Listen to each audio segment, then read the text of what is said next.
This is Axis of Action, and today we're going to be discussing both versions of Scarface, the original 1932 version starring Paul Muni, and the 1983 version starring Al Pacino. I'm Darkside, and with me today is... Average Gamer. Cave Johnson. Pat Washut. Webman. Okay, let's powder our noses and get drunk. Let's go. So, looking at both versions of Scarface, both are very good movies and very controversial movies of their times. Looking at it, both, for example, the first Scarface, it's very in with the times. It talks about the Prohibition, talks about the rise of gangster, the rising level of violence, and with the second film, the remake, you have about the Cuban crisis, immigration crisis. You have the rise of drugs, the rise of the 80s clothes, pop culture, etc. And it leaves open the message. So, despite almost 50 years of difference between the gap between these films, it has the same cautionary tone to it. It's like the world is yours, but you must atone for the actions you do to try to gain it. Yeah, and it's important to note just who was behind each film. The first film was directed by the legendary Howard Hawks and was produced by millionaire and aviator enthusiast Howard Hughes, and starred Paul Muni and George Raff. And the 80s remake was directed, of course, by Brian De Palma and starred Al Pacino. And at the very end of the Brian De Palma version, there's a text that says, this film is dedicated to Howard Hawks and Ben Hecht, who was the screenwriter for the first Scarface film. It doesn't help that Howard Hughes was involved in the first film because he was a crazy sociopath in his own right. But he put up the money. Oh, yeah. He put up the money for it.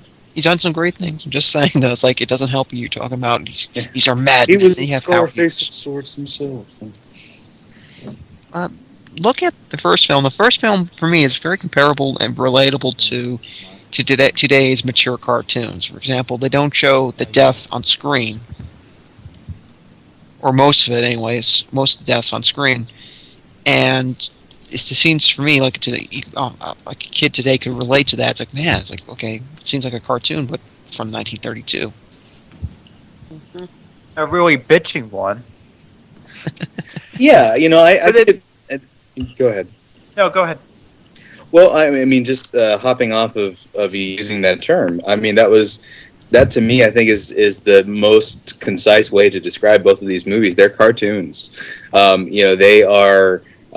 They're exaggerated. Everyone is, really hammy, as far as their performances go. The dialogue is ludicrous, and the action in it is often implausible, but it's very entertaining, and even something where you have a newspaper editor who sounds like every caricature of a newspaper editor that you could think of in the first film, or in the other film, Al Pacino, standing up and kind of, sort of egging on the Colombians as they're pumping him full of bullets. It's like, I'm still standing. I mean, it's a cartoon, but so it doesn't make it bad, but certainly it's different, very different from something like The Godfather or I don't know,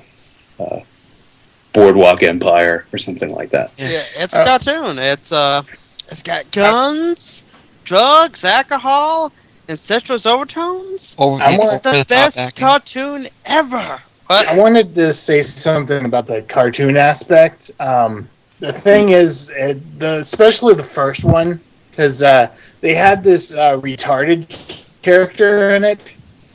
Yeah. It was just really weird. It was just really weird how he survived the first gunfight. He was just arguing on the phone the whole time while the bullets were flying past his head. It was like, I can't hear you. The guns are too loud. You gotta speak up, man. You gotta speak up. It was like a Warner Brothers Looney Tunes cartoon. Yeah. And then he just and they just kept him around. He kept dodging bullets, just not even laying on the ground, just so they could have the comedic part of the movie for some weird reason. But because at the time, that movie was dark and very, very violent for its time. And I think that's what's very comparable with both movies. It's very controversial, a lot of violence. It's talking about a story, it has a story that many people have not touched about because it's very dangerous. And a lot of people were comfortable with it because there were a lot of people living with it in those times where they have to look behind their backs because there are some kind of drive-by explosions, etc. And it's also important to note that the studio made Hawks and Hughes shoot an alternate ending where instead of being gunned down the street, the main character of the original film, whose name is Tony something. Capella. Camonte, boy. Tony Camonte. Yeah. And in the alternate ending, it was he gets captured by the police and then he's hanged. But the censors rejected that, so Hughes and Hawks just went back to the original, much better ending. Well, it didn't make sense this ending. It would have made more sense because he was going to turn himself in, and then he just ran out the door and got shot in a hell of bullets for no reason. He just lost his mind, though, and also being that he looking at it, I could understand why the police did that. And it's also probably the time at the times as well with the 1930s because people probably didn't have you had the right to remain silent. That wasn't part of the training of the police. It's like shoot first, ask questions later. Especially they're talking about beating them up and stuff. But yeah. I can understand. Should I go drag him in the back and beat him up now, Chief? It's like, no, wait a couple minutes. I want to ask him a couple more questions. I can understand too. At the same time, because this guy just fired several dozen rounds into the police around the building. So it's like I wouldn't feel bad for the character.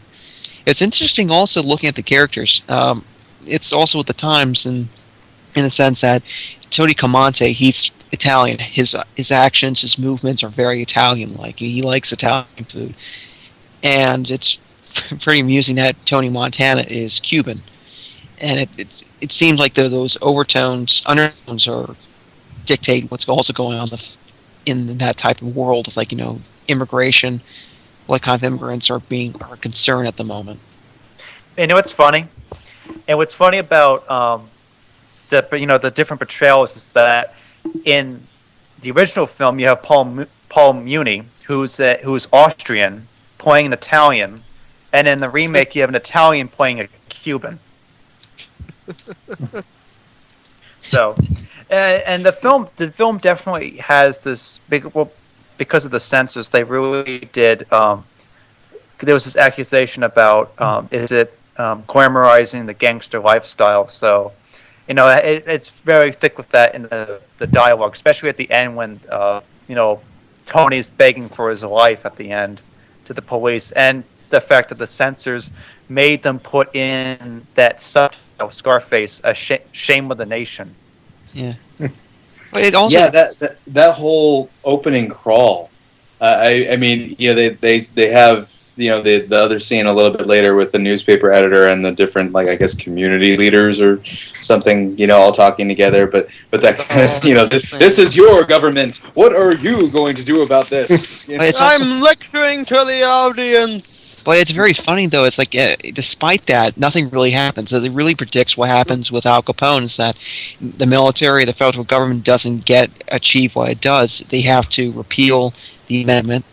Then they only get Al Capone through tax evasion, not alcohol charges. So it's really funny in the sense that we're going to do this. We're going to do this in the movie. We're going to get pumped up. We're going to kill these guys and serve justice. That doesn't happen. It only happens that Tony Camonte screws up by shooting the guy.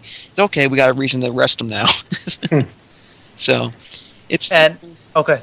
It just seems ironic, despite this very strong message that it really predicted what was going to happen in real life. It was very anticlimactic. Like the law failed, a lot of people died, and the bad guys involved either got away or they got charged with either murder, tax evasion, stuff like that, but not the alcohol. Well, talking about anticlimactic, I really got tired of seeing the sign outside the window that said "The world is yours."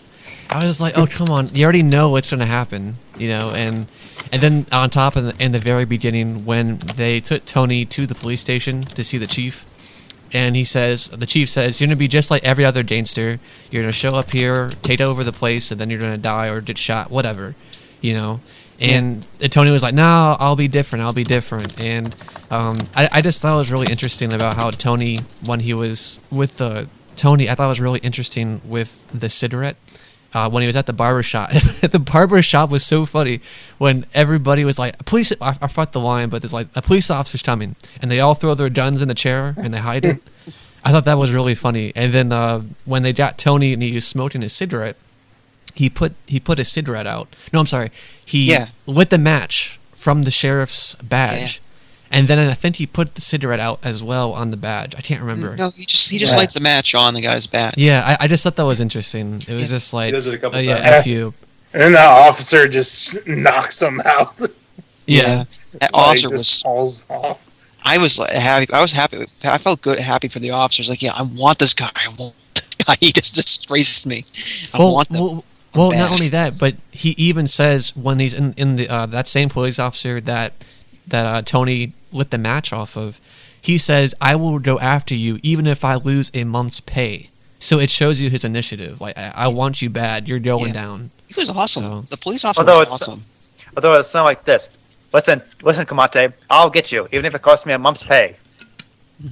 Because the 1930s, and we talk very, very fast. And we're high Yeah, it's hard. Yeah, I absolutely. Newspaper editor. This should be the head. Here you go. This should be the headline: War, gang, war. And someone should have said, "Oh yeah, that's original." Yeah, But it's kind of like the Tony TV was all show like Gangland. Was First all you like get the money, a, then you get the power, stereotypical then you get the women. gangster. He's always like, "See," I think he even said that. He's like, "Yeah, see," in like one of the opening scenes. Yeah, the chief. Yeah, he was doing the Edward G. Robinson thing. Wise guy, eh? Wise guy, eh, huh? It also probably set the tradition of who J. Jonah Jameson would sound like and act like. Yeah.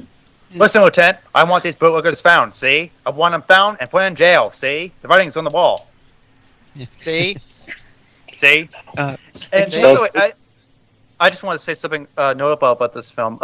Something else to know about the original film is that it's got Boris Karloff in it, and he has a kind of a small role in it. He's in it for a bit. He did Frankenstein? Yeah, Monster? that's him. Oh, Yeah. okay, thank you.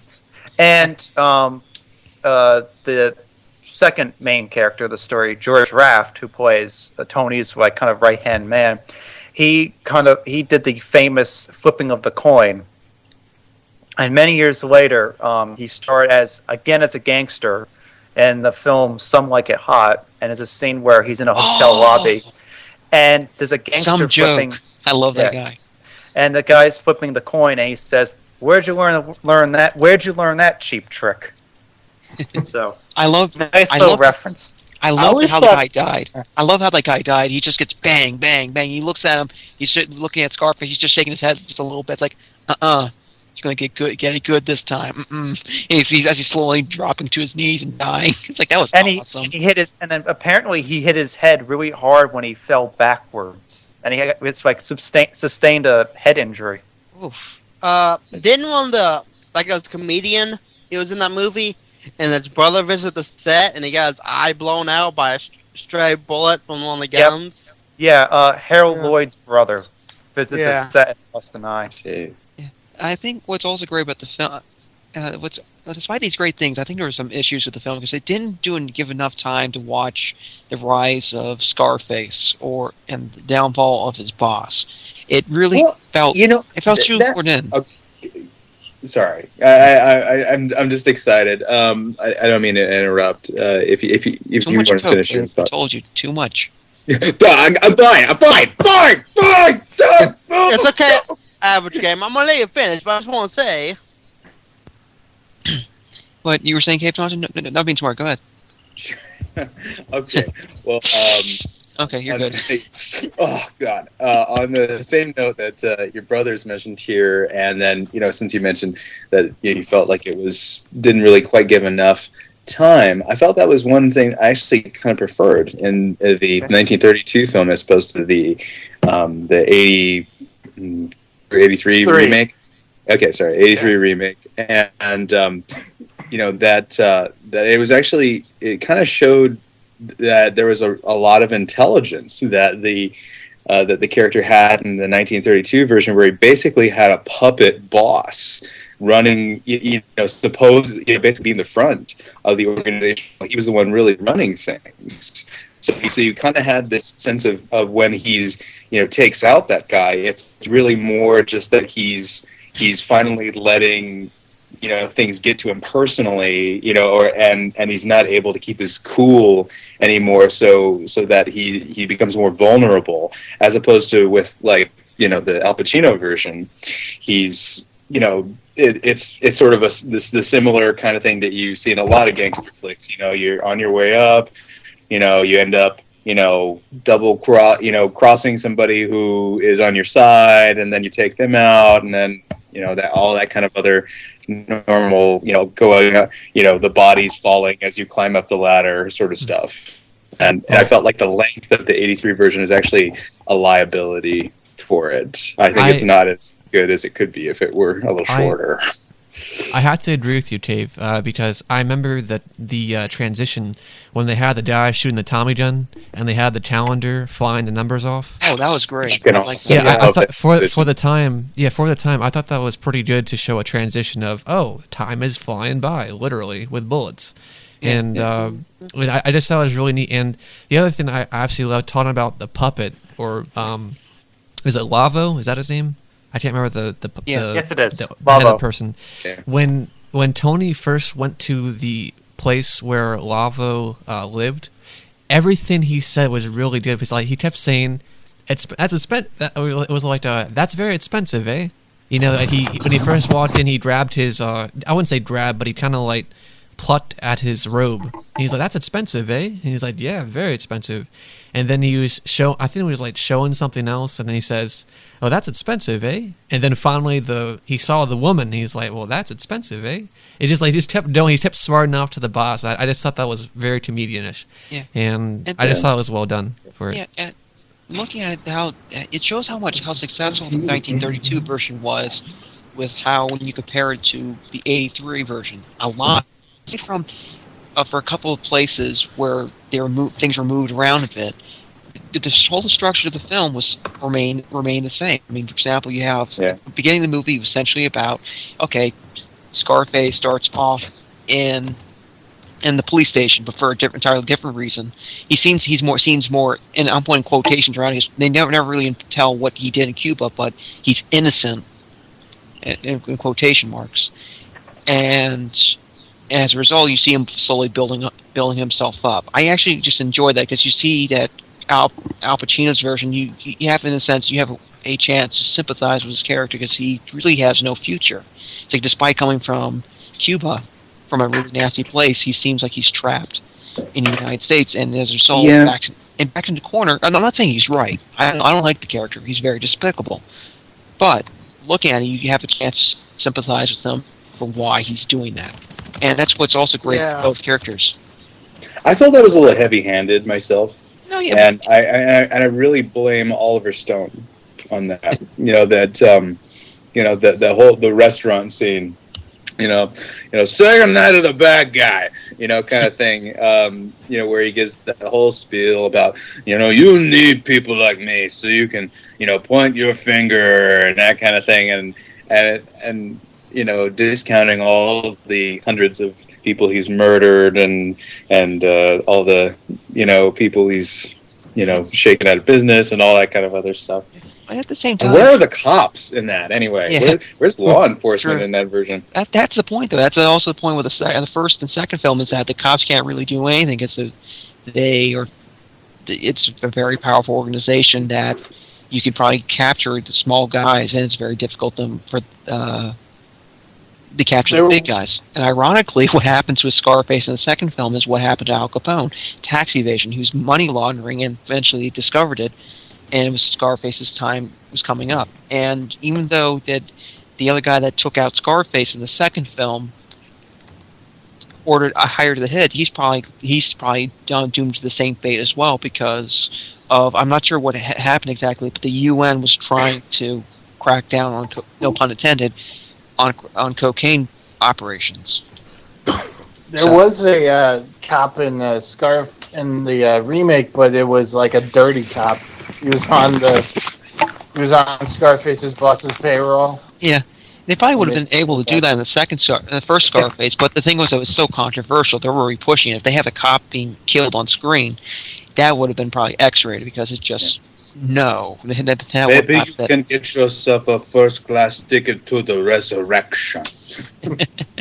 But what I liked about I really liked the '83 one, and watching the 32 version made me like it even more, because it's a very rare thing in Hollywood where they get remakes where they capture the soul of the original and just expand on it, like what a remake is supposed to be.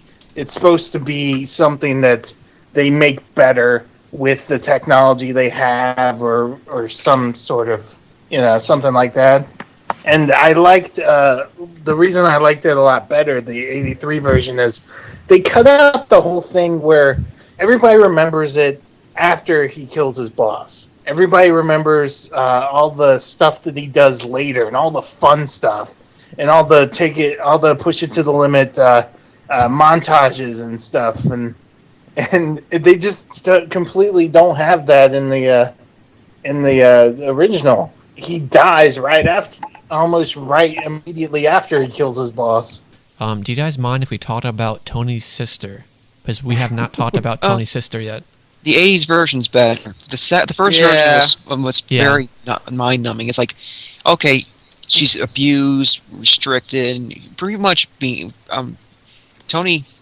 I'm forgetting his last name, but Tony is a abusive father, in a sense. Yeah. And also, surrogate abusive father here. No, hold on. Yeah. He kind of wants to have sex with his sister. Yeah, that was. I found that angle. Yeah, there's definitely that in time, the 30s movies. In the 30s movie. I didn't see that with the '30s version, but it was funny that they put in the '80s version. It seems like he's a jealous boyfriend. In a sense, you're right. Yeah, in the 30s, it seems a lot creepier, because it actually seemed like to be implying that, where in the 80s, it just seemed like he was really overly protective. Well, I got that sense in both versions. Yeah, I got it in both versions, but it seemed like it was more in the 30s version. Well, the thing I cannot stand, but the thing I cannot stand about the '30s film was the very end, when Tony runs in, and of course, I think he just got done killing his boss, and the mom tells. The mom knows Tony Tamonte, or her son, is very abusive, very controlling of his sister. And she goes ahead and spills the beans and says, "Oh, I saw her living with another guy." And I'm like, why the hell would you tell somebody who last time he saw her, he said, "If you ever do something like this again, I'm going to kill you"? Why the hell would you tell your son, who you know is abusive and controlling of his sister, and you know what he is capable of, leading an Italian mafia, trying to take control of the North Side. I wonder what possibly could happen. Yeah, and so then the mom was better in the 80s. Maybe he wanted her punished? Yeah. Yeah, it's, and I think what is very bizarre with the sister is that both the mother and the sister in the '30s version weren't very well developed. I mean, the mother plays only about 2-3 roles, and she really has no influence on the film. You could have taken her out and it would have been brother and sister, and it would have worked. And what was very bothersome for me with the sister was she's abused, she's neglected, she hates her brother, and all of a sudden at the end of the film, she has a gun, she has no reason, she's pointing at her brother, just puts it down and decides, let's go, I'll go help my brother make his five stand. Why? Why? Really? You wouldn't done the favor for the cops. It was like, okay, we'll let her off. She was doing it in self-defense. Wink, wink, nudge, nudge. Go with it. I got to respond to that because I did feel like this is one area where I feel like the two films are. I mean, they take different approaches, especially by the end. But as far as the essence of what they're trying to communicate and what the relationship between Tony and his sister and that kind of thing is pretty much identical in all other aspects. But I do want to defend the 1932 film having her join him because that she is reluctant to kill him, and when she sees that he's broken, then she turns and she has pity for him. That's why she joins up with him, and she's a similar kind of person. She's hot-headed, she's prone to these kind of snap, rash decisions and that kind of thing as he is. So, but applying that mindset though, the problem is for me is that she should have still, if she's hot-headed and very, looks at the short term, not the long term of her decisions, she should have shot her brother then. Because for me, it's like you're talking about a lady who's been repressed and abused by her brother for years. Then she finally finds someone that she truly loves and truly enjoys being around, feeling free, and then bang, watches her own boyfriend get murdered in front of her by her son. So it's like. But he even says to her, "You're just like Tony in the way that you go after what you want, aren't you?" So I think it's that identification that she has with him that really that pushes past the anger that she has.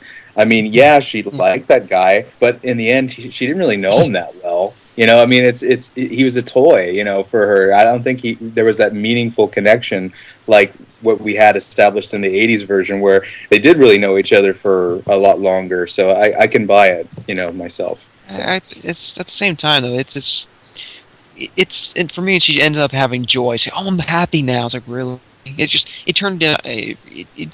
really got turned off for me. That like the last part of the film, I think it started falling apart in that sense. I understand where you're coming from, Cave. It's just that at the same time, for me, I would have seen the sister. Actually, it would have been a great, neat way to end the movie. It wasn't the police that stopped Scarface. It was his own sister. Talking about the end of the film, okay, I have to say, those steel...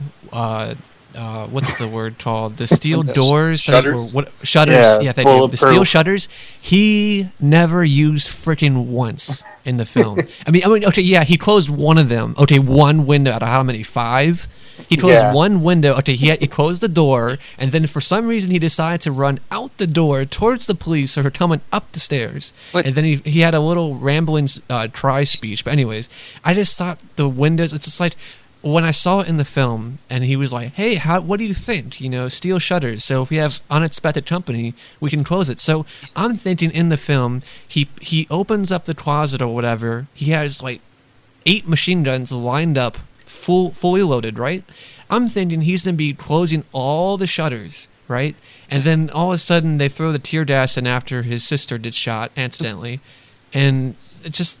I just thought it was a complete waste of plot. So I'm thinking, like, wow, badass. He's gonna I was looking at the windows before they came in. I knew they were going to become I'm putting quotes around a major role to it because they weren't.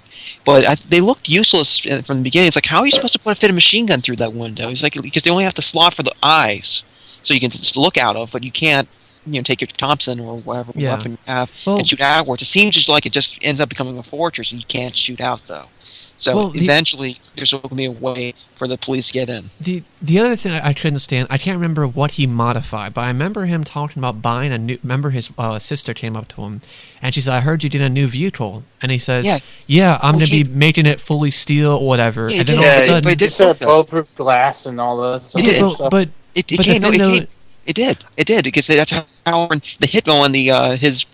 What's the guy's name? Lovo finally puts a hit on Scarface. Yeah, that's what saves him. Well, that's true because you see the bullet impact rather than it shatters the window. So. That's what saves him. I missed that part.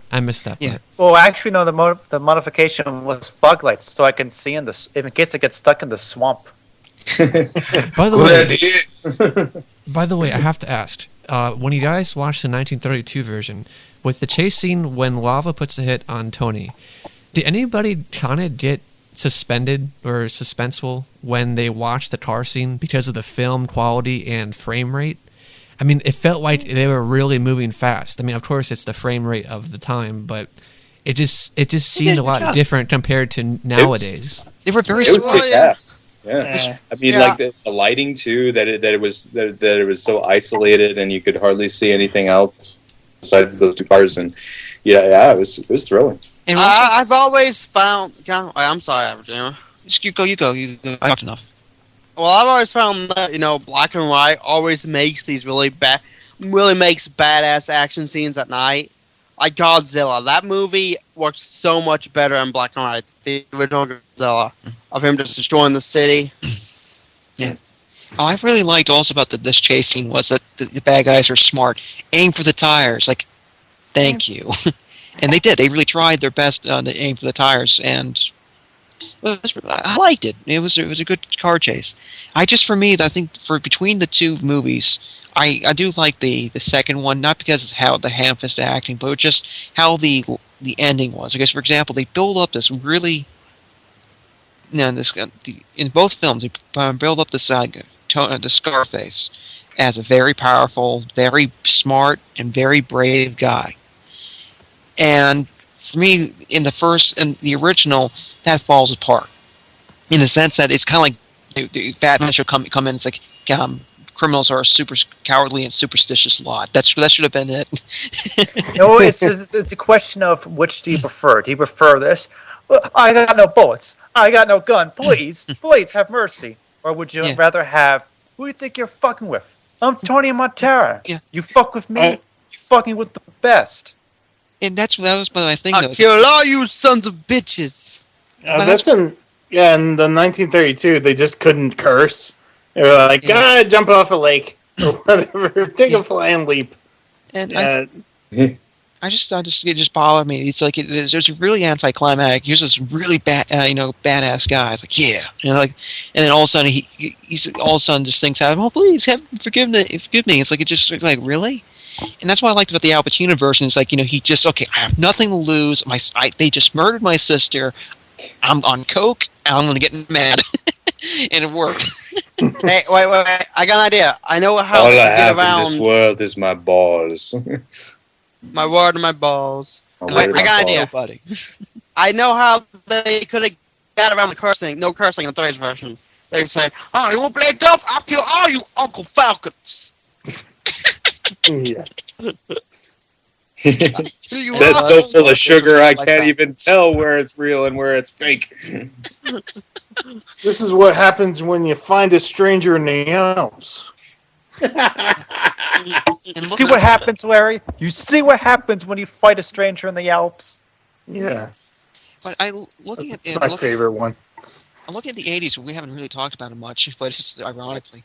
But there was the 80s version. What was nice was that they gave a little bit of time to build up Scarface. Like it showed, it wasn't like they did a good job with the 32. It's like they gave a great explanation with the Tommy gun with the calendar. It's like lots of time goes by in the film without that one little sequence. So it's like, okay, 2 years later, Scarface is, and Lovo are much more powerful than they first were.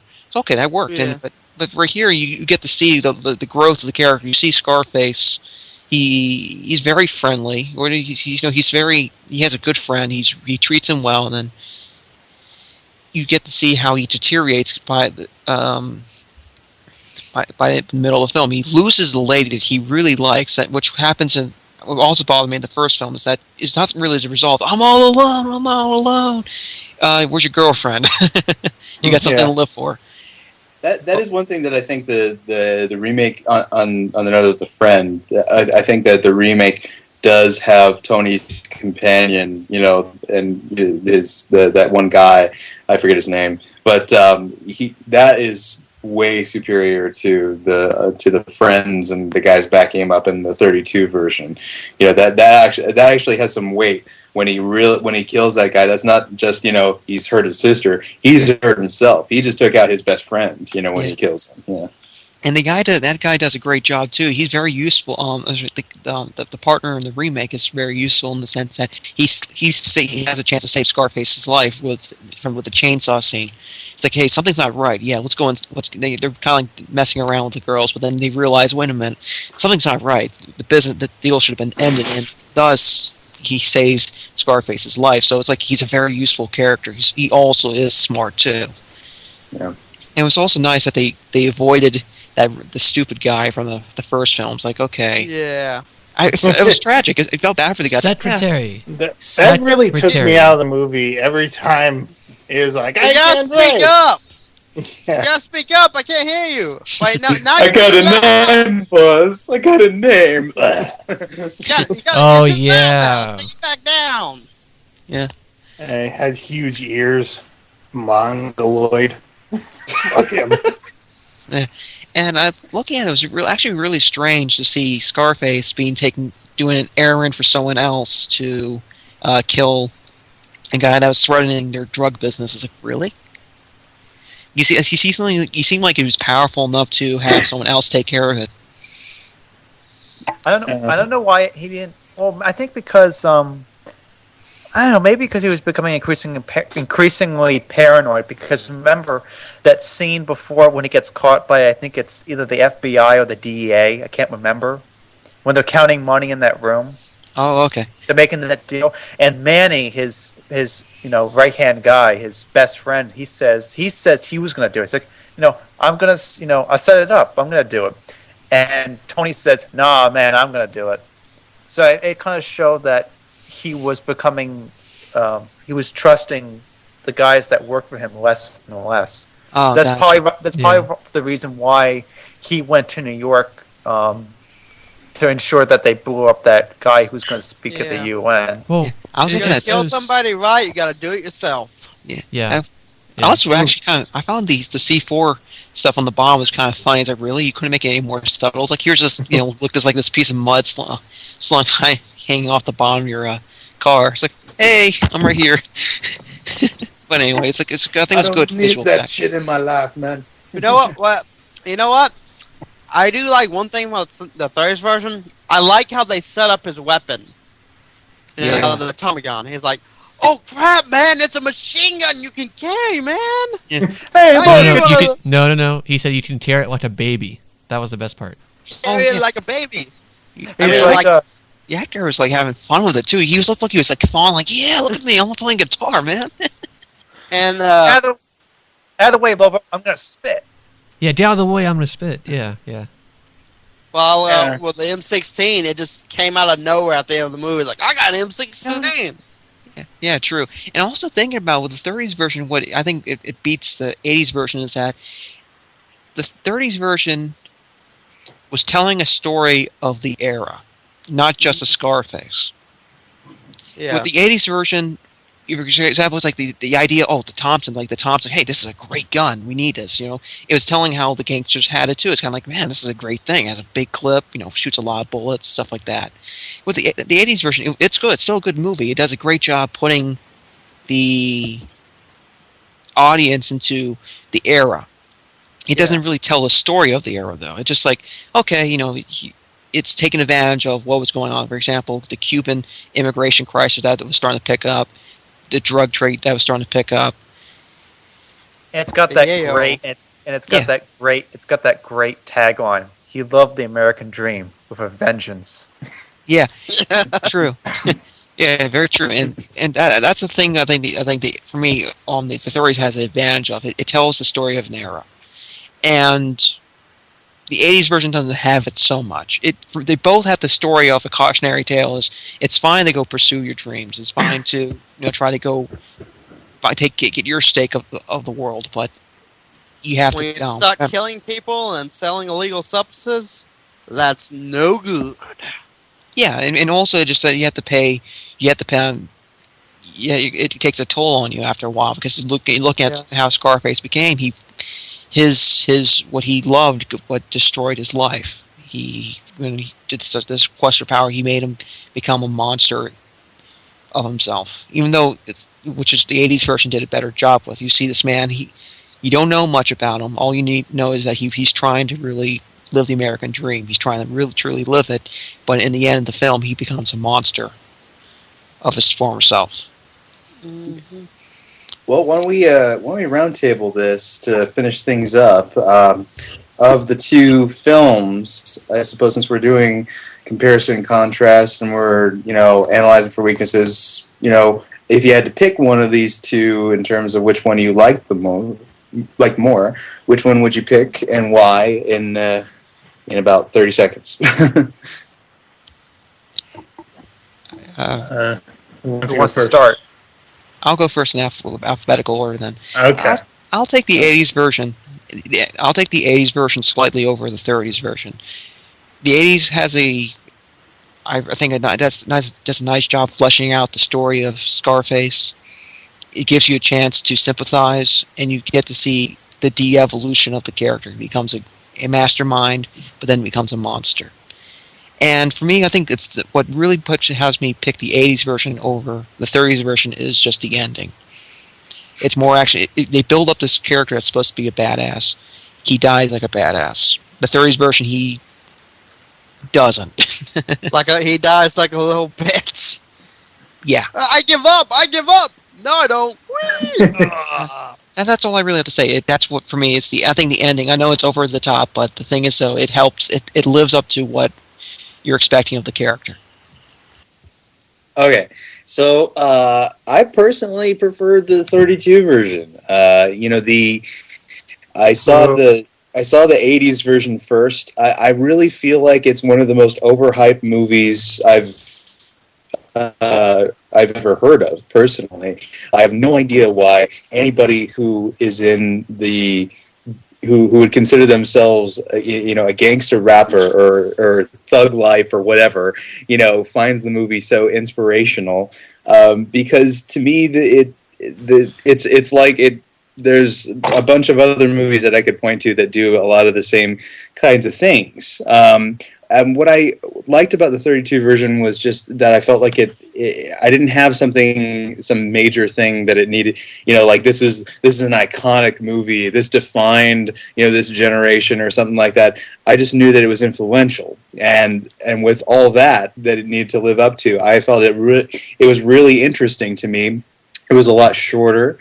That I also feel is another advantage that it has over the 80s version. And I liked it more in terms of the acting and in terms of the story overall. Although there are certain things that I do like more about the 80s version, such as the blood, and I like Giorgio Moroder's music a lot in that. Both versions are great, but they're both great in the time that they were created. The 80s version, of course, since at the time it was made, it's a lot more modern in its storytelling. Howard Hawks' direction in the 1930s version is really good, and of course it was, it did push the envelope back in 1932. But there are some things which do kind of make it hard to get past, like the the cheesy 1930s dialogue and the fast-paced delivery of it. I do like the 30s version, but I watched the Brian De Palma version more because I like how it builds up. I think it's better. It's well structured. I thought the acting was a lot better. Not only the acting, but the characterization was better in the 83 version. Again, Giorgio Moroder's soundtrack is great, and the ending scene, Tony Montana's Last Stand, is like one of the great action finales of any film, and it makes it worth it just to watch the 80s version. And so that's my take. Patrick? Well, I did enjoy both films, but I would have to do it with Al Pacino's version for Scarface. The reason why is, number one, Al Pacino did an excellent job as a gangster. I understand that in the 1930s and 1980s, film standards are different. 1980s, you can see more blood, you can curse on screen, etc., etc. So I realize there's a limitation or bottleneck in the 1930s version. The other thing I really enjoyed about the newer version was, as my brother said, average, is the ending. The ending in the first one, he is this true badass. He's running everything. Valo, is that his name? I can't remember. The person he overthrew. Lava. Yeah. Lava. Yeah. Lavo, thank you. Lavo kept saying, "Don't take the north side. They're too big. They play a serious ball game." And Tony's like, "No, screw that. I'm going after it." And also at the very end, when he's going against all the tots, which of course he hates, he's holding on to the stairwell and begging for mercy. And it just ruined the character for me with that moment.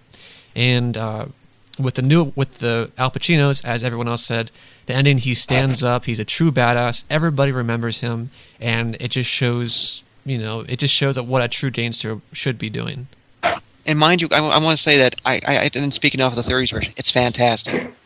The strength of the 30s version is it speaks of an era. It does a great job. It's getting its message across very well. But anyway, sorry, Webman. Oh yeah, me.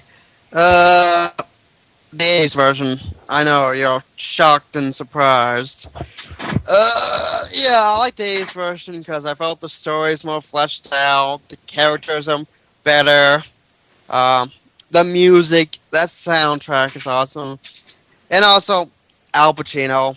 I am such an Al Pacino fanboy that him alone would probably win it for me. But yeah, the 30s movie is awesome, but also nostalgia. I grew up watching the 80s version, so yeah. 30s That version explains a awesome. lot about you, Webman. Well, I gotta say I can relate to Tony Montana. We both share a love for hookers and blow. I mean, gotta be honest. And control your sister. No, I hate my sister. Screw my sister. Oh yeah, That's what Tony wanted No, to do. What? Hey, Webman, you got your head all the way up it. I got my head all the way. Got a great ass. Got a big ass, and you got your head all the way up it. Yeah. Anyway, any final words? Cocaine. Drugs. Cocaine's a hell of a drug. I do Yo! want to say one thing that I really thought was awesome that I heard Brian De Palma did. That I guess wanting to keep in line with the controversy of the original. He, of course, put in as much violence, profanity, and drug use as he could into the original version. And when he initially submitted it to the MPAA board, they said, "Well, we will not classify this as an R. This is going to be an X with it being as heavy in all these areas as you have it. So you got to submit a new version." So apparently, I don't know what exactly happened. Basically, he submitted a different cut to them, and they approved that. But then when he went to submit the cut that was going to be distributed, he put in the original version. Wow. That's awesome. Screw you guys. And then he came. And then for his next film, he came back and he did the movie Body Double. And it's like, they want X-rated movie. Here's an X-rated movie. Say hello to my little friend. Hello. And well, with that, I can honestly say this is the best movie about hookers and blow I've ever seen. I modeled my life on it. But there weren't many hookers in it. There was only one. One's all you need, man. They were there. That's all you Spirit. need. if you look, since Webman likes Pacino, likes cocaine, prostitutes, you can just watch. What's the other movie? Oh shoot, Son of a Woman. There we go. That'll make it. Oh yeah, I love that movie. Now he has to wait. But wait, now he has to watch Cruising. I think we should end this discussion by playing Eric Clapton's Cocaine. Hey, who was it? Wait, hold on, Patrick. Who was it who did that song again? Eric Clapton. Which one? Let's keep it that way. Heyo. Heyo. Push it to the limit. Well, with that in mind, Standing guys, on the razor's edge. I forget the words, and you'll be finished. I Look think at that's my what I don't tigers. need to end this. So, this is the Scarface comparison discussion, and this is the Axis of Action. See you later. That's all, folks.